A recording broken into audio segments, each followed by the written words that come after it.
Hi students, welcome to lesson number 22, and today we are going to talk about the theories of city growth, and in this we will discuss about the central place theory and the concentric zone theory. Central place theory is a geographical theory. It is an attempt to explain the spatial arrangement, size and number of settlements. The theory was propounded by Walter Christaller, a German geographer in 1933. Who studied the settlement pattern. His basic assumption was that a given rural area supports an urban center which in turn serves the surrounding countryside. This theory focuses on those cities that may be called regional service centers. In the flat landscape of southern Germany, Christaller noticed that towns of a certain size were roughly equidistant. By examining and defining the functions of the settlement, structure and size of the hinterland, he found it possible to model the pattern of settlement location using geometric shapes. This lesson aims at introducing the students to the famous theories of city growth. Among them, central place theory and concentric zone theory are explained in detail in this lesson. Now, we will discuss about the central place theory, and we now understand what are the basic assumptions. Its assumptions are: to develop a theory, Christaller made the following assumptions. The major assumptions are: the surface of the ideal region would be flat and no physical barriers. Soil fertility would be universal. Population purchasing power is evenly distributed, similar purchasing power of all consumers, and consumers will patronize nearest market. All consumers have a similar purchasing power and demand for goods and services. There is excess profit, that is, there exists a perfect competition. Uniform transport network that permitted direct travel from each settlement to the other, and transport cost rises proportionately with the distance. Consumers visit the nearest central places that provide the function they demand. They minimize the distance to be travelled. Constant maximum distance or range for the sale of any goods or services produced in a town prevailed in all directions from the town center. The entrepreneurs are economic men with aim on profit maximization. As people will prefer to visit the nearest center, suppliers will locate themselves as far away from each other as possible to maximize their market areas. The central place hierarchy as a closed system. Now, we will discuss about the terminologies related to central place, low order, high order, sphere of influence. A central place is a settlement which provides one or more services for the population living around it. Simple basic services like grocery, stores, etc. are said to be of low order, while specialized services such as universities are said to be of high order. Having a high order service implies there are low order services around it, but not vice versa. Settlements which provide low order services are said to be low order settlements. Settlements that provide high order services are said to be high order settlements. The sphere of influence is the area under influence of the central place. Now, we will understand the main concepts of central place theory. To assign different activities to this central place, Christaller introduced the concept of threshold and range of goods. Now, what is threshold? It establishes the level below which an insufficient number of consumers exists to support a specified type of activity. It refers to the minimum number of buyers or consumers that is required to make a commodity worthy. Now, what is range of goods? It is a maximum distance which a buyer or consumer will be willing to travel to obtain a particular commodity from the closest central place that provides that commodity. At some range from the center, the inconvenience of travel measured in time, cost and trouble will outweigh the value or the needs for the good. Christaller termed these central functions and the surrounding region a central place, which he stated would be located at the center of minimum aggregate travel. not only did he focus on the location and function of settlement, but also on the study of the network and organization of many settlements over there. He also assumes identical consumers distributed with uniform densities over an unbounded plane with equal accessibility from all points of the surrounding region and uniform purchasing power. Christaller determined that a hexagonal market area would require the least average distance for movement to the centers by consumers. He then assumed a hierarchy of settlement with a distinct order of size. Now, we will try to understand what is hierarchy of settlement. Within the central place system, there are 5 sizes of communities. A hamlet is the smallest and is a rural community, which is too small to be considered a village. The rank order of central place is the first one, hamlet, which is fewest goods and services available. Second, it is village, which includes the region of the hamlet and some additional goods and services. Third, it is a town, which includes the region of the village and hamlet and provides one additional goods and services. Fourth, it is a city, which includes the region of the village, hamlet and town and provides additional goods and services. And the fifth, it is the regional capital or the metropolis. Here, each order contains a fixed number of k of the settlement. In Christopher model, k is assumed to be 7. That is, for each city there will be 6 surrounding village. The resulting distribution of this hierarchy of central place is a hexagonal pattern of high order cities with low order cities nested to these larger markets. Now, we will understand how are the arrangements of central place are the settlements. As transport is equally easy in all direction, each central place will have a circular market as shown in the diagram. However, the circular shape of the market areas results in either unserved areas or overserved areas. To solve this problem, Christaller suggested the hexagonal shape of the market as shown in the diagram. Within a given area, there will be fewer higher order cities and towns in relation to low order villages and hamlets. For any given order, theoretically, the settlements will be equidistant from each other. The higher order settlements will be further apart than the lower order ones. Now, we will try to understand the principles in the arrangements of central place theory. Christaller attempts to realize retail business and services better. According to him, there are 3 K values, that is for market, transport and administration. The first, we will understand the marketing principle, that is K is equal to 3. Under the marketing principle, an urban settlement reveals consumer demand. Each consumer would try to be as close as possible to every level of hierarchy so as to minimize the amount of travelling for the consumer. Thus, the settlement of order will be surrounded by 6 other settlements of the next order. According to the marketing principle K is equal to 3, the market area of a high order, that is a place, that is the node, which occupies 1/3 of the market area of each of the consecutive lower size place which lies on its neighbor. The lower size nodes, 6 in number and second larger cycles, are located at the corner of a largest hexagon around low value, the high order settlement. Each high order settlements gets 1/3 of each satellite settlements, which are 6 in total. Thus, K is equal to 1 plus 6 into 1 by 3 is equal to 3.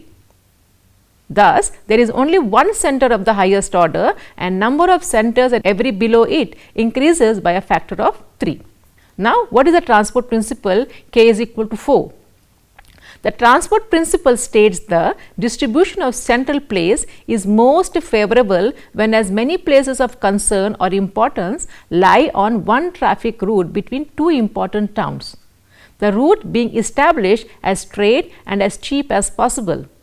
The other unimportant places may not be taken into cognizance. According to K is equal to 4 transport principle, the market area of a high order place includes a half of the market area of each of the 6 neighboring lower order places, as they are located on the edges of hexagons around the high order settlements. This generates a hierarchy of central places which results in the most efficient transport network. There are maximum central places possible located on the main transport routes connecting the high order center. The transportation principle involves the minimization of the length of roads connecting central places at all hierarchy levels. In this system, the central places are so located that the lower order centers are all located along the roads linking the higher order centers. This alignment of places along a road leads to minimization of road length. In the transport principle, a low order center is equidistant from two low order centers, that is 6 into half plus 1 is equal to 4. Thus, central places in transport principle produces a hierarchy organized in a k is equal to 4 arrangement in which central places are nested according to the rule of 4. This is termed as k is equal to 4 network principle. The number of settlements serving a central place decrease in hierarchy would be 1.4, 16, 64, 256 and so on. Now, we understand the administrative principle, that is k is equal to 7. The market area for each of the higher order centers include the higher market are each of the 6 neighboring low order centers. This is because law and administration in theory do not exponentially decay with distance, but remain fully enforced up to the boundaries of the administrative unit in which it is being applied. This is efficient if market areas of the smaller settlements are completely enclosed within the market area of the larger settlements. Since tributary areas cannot be split administratively, they must be allocated exclusively to a single high order place. Efficient administration is a control principle in this hierarchy. For the administrative principle, the numerical progression would be as 1, 7, 49, 393 and so on. Now, we will try to understand the hierarchy of central places. 𝗧𝗧 suggested that the central places providing goods and services to the surrounding areas would form a hierarchy. A large number of widely distributed small places would provide lower order goods and services to regular widespread demand. There would be a smaller number of larger centers providing both lower order and higher order goods and services. Successive steps of the hierarchy would consist of larger central places providing even higher order goods and services. Now, we will understand what are the limitations and criticism of central place theory. It has been criticized for the oversimplification of the real world. The positioning of the settlement is generally random and not every spaced, contrary to even spacing of settlements as suggested by 𝗧𝗧. The hexagonal pattern is suited for theoretical development, but in the real world many other complicated factors are at work. The concept of perfect competition is untrue, with some firms making more money than others. Points have been raised on hierarchy of central places, that central place is grouped into order 2nd, 3rd and 4th, but these do not match with the theoretical expectations, as there is a definite and clear ranking of centers within each other. Now, we will try to understand what are the applicability and uses of central place theory. It provides a rationale for selective location and efficient space and function. In terms of functional and behavioral dimension, it has drawn attention to country and inter-town interdependence. It encourages order in the spacing and interrelatedness of settlements. The central place theory seeks to analyze the functional and hierarchical orderliness in the settlements landscapes. Settlements vary in size, function and number, but the centralistic function is sought in the location, economics, social and administrative structure and their visible and not so visible form, and it is evident in the location of structure like church, community, halls or universities. The central place theory helps us to identify more clearly the place of role of settlement as a place of trade exchanging and the extent to which this has influenced the nature of the emerging settlement pattern in the region. The central place theory has been used as a guideline for the relocation policy, and this was incorporated as an integral part of the regional planning in Germany. Now, what is the applicability of central place theory in India? The central place theory of 𝗧𝗧 is applicable partially even to this day in countries of the developing world, including India, China and areas where primary occupations predominate. The theory, it is again emphasized, is normative in character. In country like India, where administrative hierarchy of settlement exists, its practical relevance and impact on daily life is obvious. Gram panchayats, which are rural in character, provide legal, economic, administrative and educational and health services to the adjoining hamlets, and smaller villages are central places of the lowest order. The administrative hierarchical system of India may differ, but the spacing of tehsils and district level centers conform to the theory. The overall difference may be due to wide gaps between the real and ideal world. India has 6 administrative hierarchy of settlements.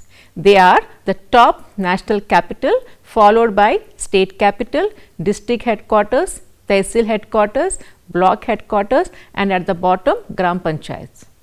𝗧𝗧's concept differ from the system in India. Theoretically, the ratio between the higher and lowest order settlement is expected to be 1:7, but in India it is 1:19 of districts to states, where gram panchayats per community development block may reach up to 40 in number. Also, the number of tehsils per district is over 6, and this corresponds to administrative principle quite closely. Again, from the theoretical point, the spacing between settlements of lower and higher order should increase by a factor of 2:6 in most cases. In India, this ratio is much higher. Moreover, the number and spacing between different hierarchical levels is far from the ideal thing. Now, we will try to understand what are the ecological organization of cities. Urban ecologists have attempted to formulate a set of theories concerning the ecological pattern of the city. In their effort to formulate systematic principles, they were aware of the fact that the scientific theories and generalization may not fit all the details of each individual city. Thus, concentrating an ideal type of ecological structure is not possible, because the ecology of the city differs from country to region. 3 theories of urban ecology patterns or the ecological organization of cities have been the matter of interest or concern to sociologists.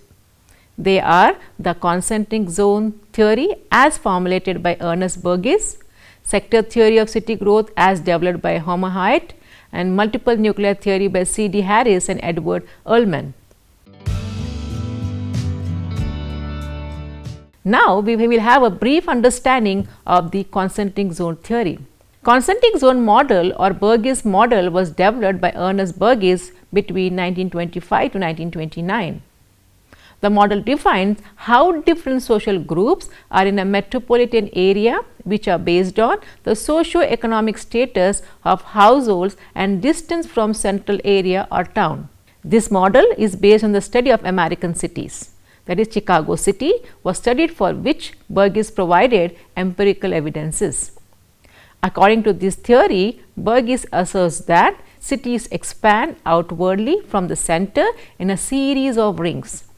He suggested that urban expansion causes a modern city to assume a pattern of concentric zone, each characterized by a typical land use.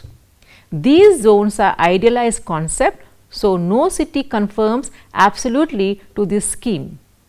Physical barriers such as rivers, lakes and hills tend to distort the zonal pattern of a community. Lines of transportation such as railroads and automobile highways divide the zone into smaller sections. Now, we will understand what are the different zones in the 𝗳𝗍 model or concentric zone model. Various researchers and scholars have debated over the number of zones in the 𝗳𝗍 concentric zone model. Some consider them to be 5, whereas some consider 6 zones to explain this urban land use model. The center is the oldest part of the city around which the city expands over time and the newest development comes on the edges. There are the different zones. The first zone, the zone 1, which consists of Central Business District, that is CBD. According to 𝗳𝗍, the center, that is the innermost zone, comprises where the Central Business District is located and has highest land value.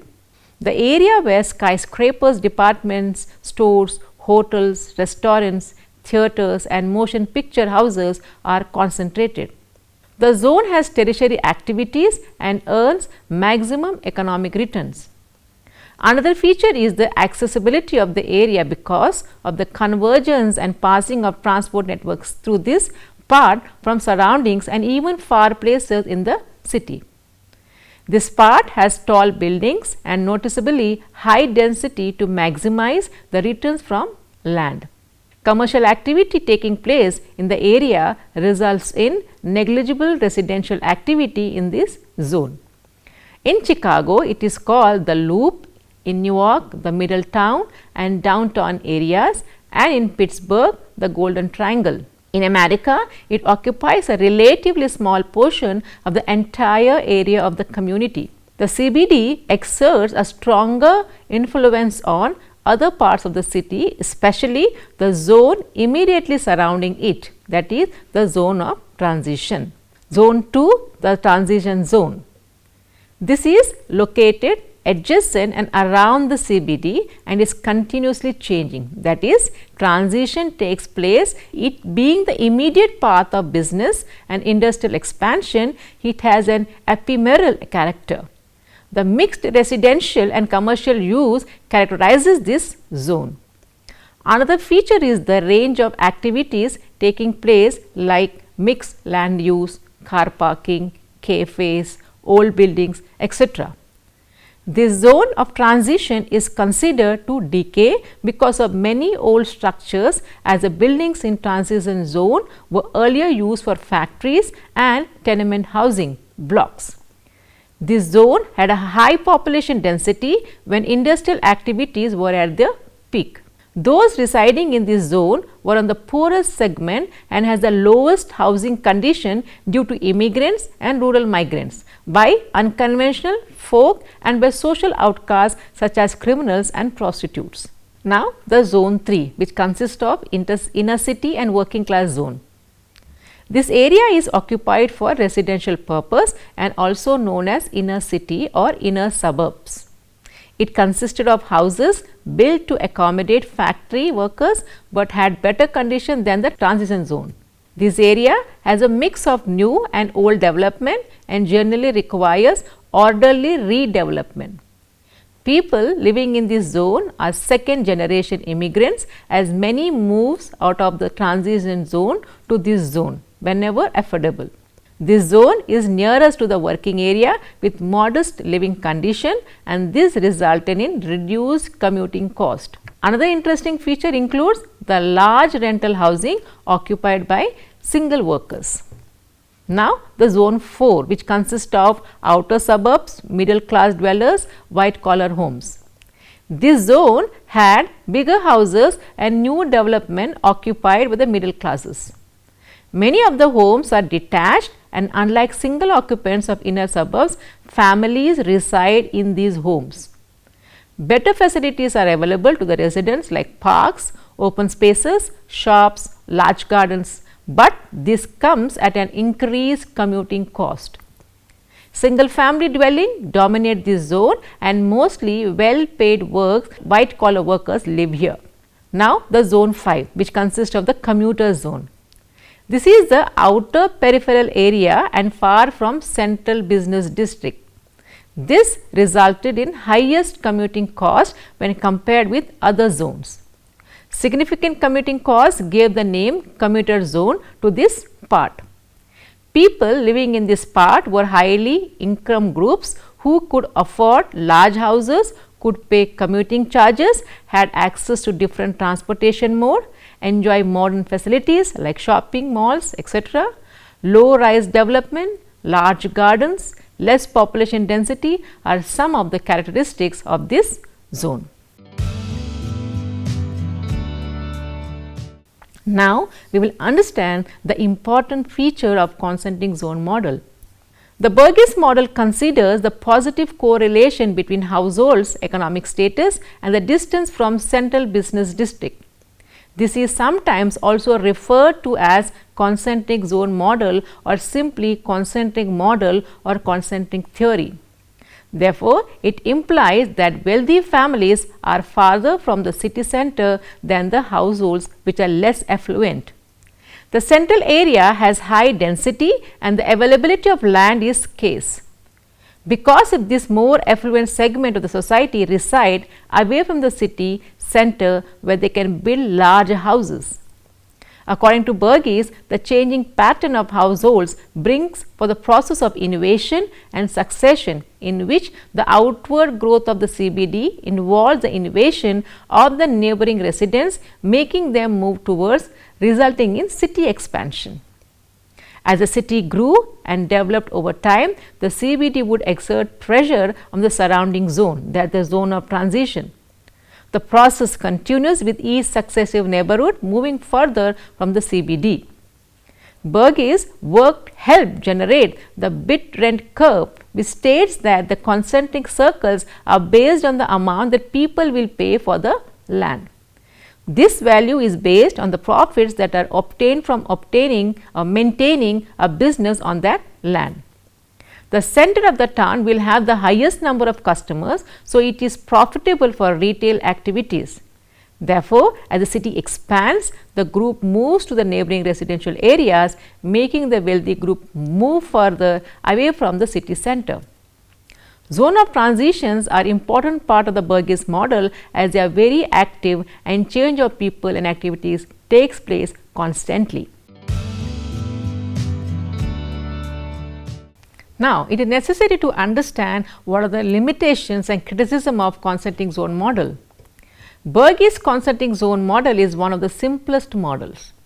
This model interprets for the economic forces which determines development and study the patterns present at the time of the study. But with the passage of time and process of evolution, urban areas grew more complex and this model cannot define the development of existing cities. Some of the limitations and the criticism include such as 𝗳𝗏𝗧's model is too simple and static. The model was developed for American cities and has limited applicability outside America. The relevance of this model decreased over time with the advancement in the mode of transportation. Mass transit vehicles, motor vehicles, cars changed the way people commute. Accordingly, their preference for living in a particular zone changed. It does not consider the effect of political forces and the restrictions imposed by the government for the improvement of living conditions. It is also ignorant to the process of redevelopment. In this unit, we have studied about the various theories of city growth. Each theory is unique.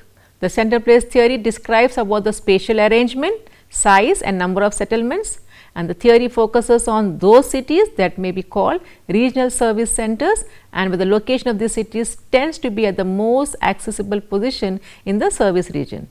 Apart from this, the sociologists were interested in ecological transition or organization of cities, which include concentric zone theory, sector theory and multiple nuclear theory. Each theory in a sense an ideal construct, a set of generalization that has no reference to any particular city, but that it is in an abstraction representing a kind of generalized ecological profiles of cities. Each of these theories is concerned with ecological change and with the spatial patterns that have emerged from those changes. Each was developed based on the knowledge concerning the ecology and growth of American cities. In this unit, we discussed about central place theory and concentric zone theory. Remaining theories are explained in the following lesson.